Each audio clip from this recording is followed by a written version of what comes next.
So I managed to watch Captain America Brave New World. And as I thought, the best thing going for it was lowered expectations. And a lot of times that can go a long way. It doesn't go a long enough way for this is not a good movie. It's rather bland, formulaic, and not a whole lot to it. It's not a film that pissed me off with anything other than one jarring element of it that pretty much kicks me out of the movie, which is always a mistake for any movie when you do something that's it's just too stupid or it's too far-fetched, even when it's some fantastic movie of superheroes or science fiction or whatever. It's got to be explained within its own realm and what have you. They really don't do that here for this. But anyway, the hindrances on this, of course, has been discussed for quite some time, and not the least of which was the massive reshoots. No matter how much they want to spin it, it is what happened. And so what the original movie would have been, I guess we'll never know, which is pretty commonplace for Marvel movies these days. There's a lot of reshooting these films. To the point of being, the chances of achieving a profit is eliminated no matter if the movie does okay. It's not going to be nearly enough for the amount of money put into it. So anyway, the story's bland and formulaic. It's dependent on, of course, a D+ series for Captain America, the Falcon, as he is, in particular, because this takes place, following that, when he becomes the new Captain America in that series, which I did not like at all. Most notably because of the ethic of that series, in which you had your new Captain America being sympathetic to a mass murderer. I thought that was horrible. But the elements of it, and where you meet a previous super soldier in the character of Isaiah, and of course through the trailers you see he returns. If you hadn't seen the series, you don't know who he is.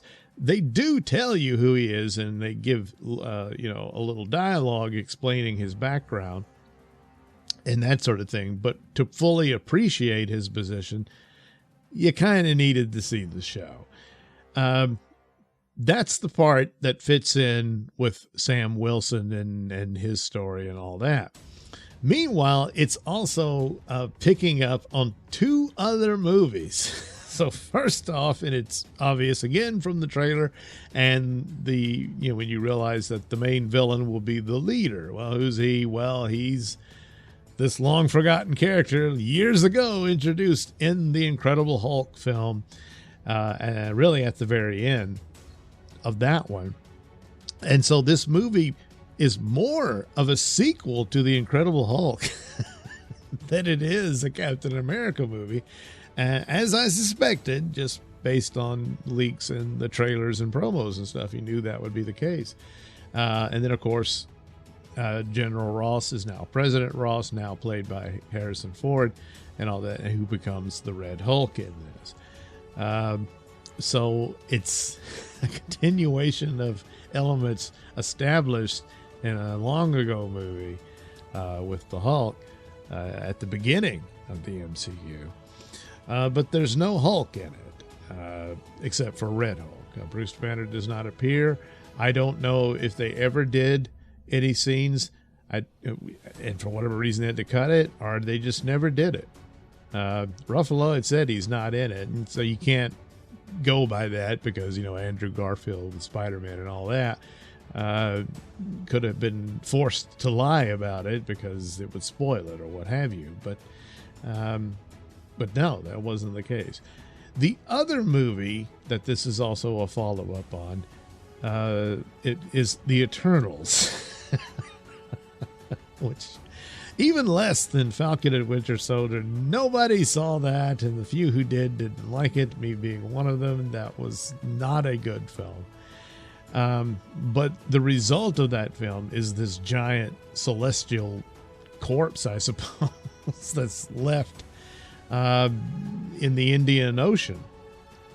And so now that becomes basically the centerpiece of the plot for this film.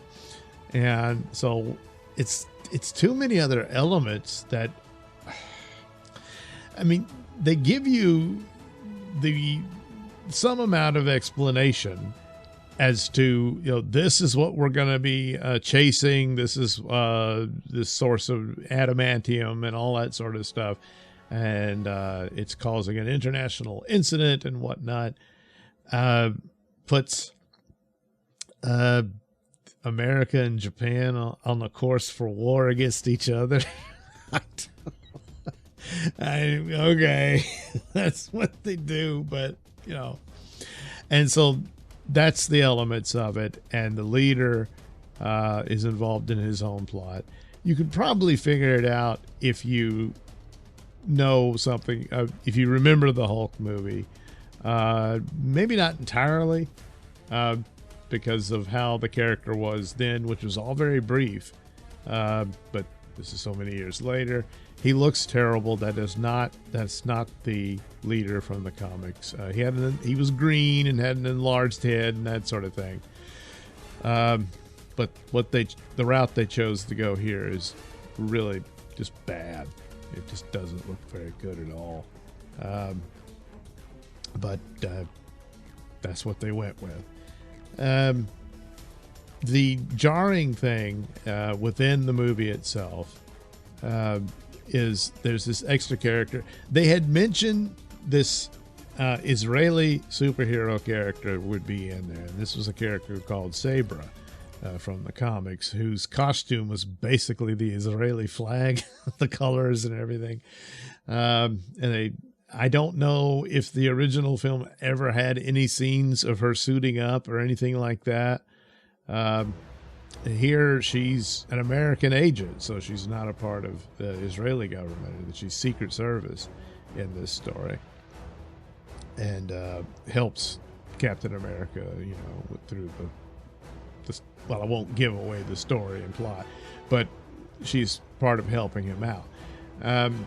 But this woman looks like she's 12 years old, and they have her beating the crap out of Navy SEALs. I mean, basically these giant men, and she's just knocking them down and all this. And it's like, oh, she must have some kind of superpowers or something. Nope, none of that. And so I can't do this anymore. It's like the toothpick limb supermodel who takes on Navy SEALs. Now we have this childlike woman. She's just very, very small. And no, that's stupid. Unless, of course, it's the Marvel Universe. So there could be some sort of powers she has, or cybernetic capabilities or something. I don't know. Nah, didn't do any of that. So I guess she just has the name of that comic book character, but I don't know if it's a setup for them to have her become that superhero later. I don't know, but it was just jarring once again to have someone with no real ability just knocking these giant brutes around, and it's stupid. And so there you go. The rest of it, you can tell where the reshoots happened, especially at the end of the conflict between Captain America and Red Hulk, and it's pretty bad green screen scenes here and there. They must have had to reshoot the ending, I guess. I don't know. And then Gus Fring coming in playing Sidewinder. It fits. They managed to fit it in and to make it work for the most part, but it's kind of badly done. But overall, the basic plot is pretty simple, and it plays out. The in-credit scene, what have you, is a nod to the upcoming, more multiverse-heavy, I'm assuming, films, stuff like that. It doesn't show you anything. It's just a conversation that happens, but yeah. So that's about it. It just wasn't that good. But it probably could have been so much worse. And it probably, had some political messaging in it and whatnot. And they took all that out. One suspects that Thaddeus Ross would have been more of a Trump-like character, but they really don't do that here. The character doesn't have the background to be a full-on copy of that. So it's just speculation or whatnot. But for whatever reason, the reshoots had to happen. Is that it was so much worse. And now it's just this bland, very formulaic, lackluster superhero film. And it's unfortunate, I suppose, but the whole idea, especially following that god-awful D-plus series, just had no real excitement for it at all.